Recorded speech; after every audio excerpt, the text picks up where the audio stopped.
মালদহে প্রকাশ্য দিবালোকে মহিলা ব্যবসায়ীকে মারধরের অভিযোগ, ধাবায় ভাঙচুর, মারধর করা হয়েছে অন্যান্য চালকদেরও। মালদার ইংরেজবাজার থানার ব্যাসপুর এলাকার ঘটনা। অভিযোগ, মদ্যপ অবস্থায় কয়েকজন যুবক ধাবায় ঢুকে ব্যাপক তাণ্ডব চালায়। এই ঘটনায় আতঙ্কিত হয়ে পড়েছেন ব্যবসায়ী বন্দনা সাহা ও তার পরিবার। জানা গেছে, ব্যাসপুর এলাকার বাসিন্দা বন্দনা সাহার স্বামী সঞ্জয় সাহা প্রায় 2 বছর আগে মারা যান।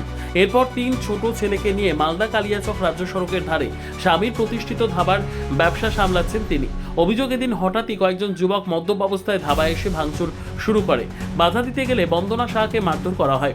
ধাবায় খেতে আসা একাধিক চালককেও নিগ্রহের শিকার হতে হয়। ঘটনার সময় উপস্থিত এক চালক মোবাইলে পুরো ঘটনার ভিডিও রেকর্ড করেন। সেই ভিডিওতে দেখা যায় বাঁশ হাতে কয়েকজন যুবক ধাবার মধ্যে তাণ্ডব চালাচ্ছেন। বন্দনা সাহার দাবি, অভিযুক্তদের মধ্যে ছোটন ঘোষ নামে এক যুবককে তিনি শনাক্ত করতে পেরেছেন। ইতিমধ্যে ইংরেজবাজার থানায় লিখিত অভিযোগ দায়ের করা হয়েছে। পুলিশ ঘটনার তদন্ত শুরু করেছে। তবে স্বামীহারা বন্দনা সাহা জানিয়েছেন, অভিযুক্তরা মাঝে মধ্যেই মদ্যপ অবস্থায় এসে ধাবায় অশান্তির সৃষ্টি করে, ফলে তিনি ও তার পরিবার নিরাপত্তাহীনতায় ভুগছেন। দোষীদের দ্রুত গ্রেপ্তার ও কঠোর শাস্তির দাবিতে পুলিশের দ্বারস্থ হয়েছেন ওই মহিলা ব্যবসায়ী।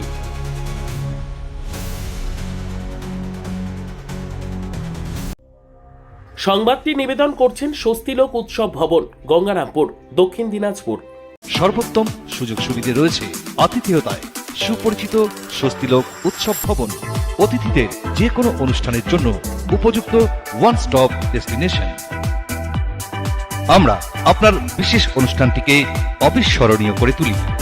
স্বস্তিলোক উৎসব ভবন, শিববাড়ি রোড, গঙ্গারামপুর, দক্ষিণ দিনাজপুর।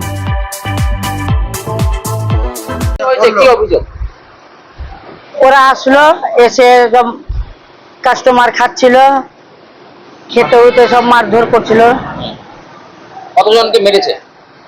এই 4 জনকে। আর কি কি করেছে? সব ভেঙে দিয়েছে, হোটেলের জিনিস সব। আমাকে গালাগালি করেছে। আপনাকে মেরেছে? হ্যাঁ, ধাক্কা মারছিল। হ্যাঁ, মেরেছে, ধাক্কা মেরেছে। কারা ছিল এটা? এমনি ছোটন ঘোষ ছিল। কতজন ছিল? ওরা 3 জন ছিল, তো আমি নাম জানি না, বুড়ো বুড়ো ছিল। কেন এরকম ভাবে ভাঙচুর কেন করা হলো? কোথায় থেকে মাল টাল খেয়ে এসেছিল, এসে অত্যাচার করছিল। আপনি তো একজন মহিলা ব্যবসায়ী, আতঙ্কে আছেন? হ্যাঁ। আপনি কতটা আতঙ্কে আছেন? আমি তো এক মহিলা, আমি তো ছেলে ফেলে নিয়ে খাই।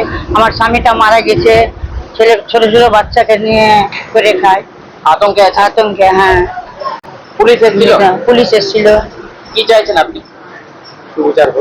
আমি ভালো চাচ্ছি, এমনি তো ন্যায্য বিচার, অত্যাচার যেন না হয় কোনোদিন। অত্যাচার করে এসে আপনাকে ব্যবসা করতে দিচ্ছে না? না, ঠিক রকম করতে দিচ্ছে না। মাল টাল খেয়ে কন্ট্যাক্ট থেকে নিয়ে আসে, এখানে খাওয়া দাওয়া করে। আমরা তো করি না, আমরা তো বেচি না মাল। ঠিক আছে, কি নাম আপনার? আমার কথা শুনে না, আমি বলি কি খেতে দিব না, না খাবো না, জোর করছে। ড্রাইভার খাচ্ছিল, হ্যাঁ, খেয়ে কোথা থেকে মাল খেয়ে এসছে, এসে ড্রাইভারকে মারধর করছে। মারধর করে ওরা ভিডিও কেউ করেছে, ভিডিও করে আমাকে দিয়েছে, দিয়ে আপনাকে দিলাম।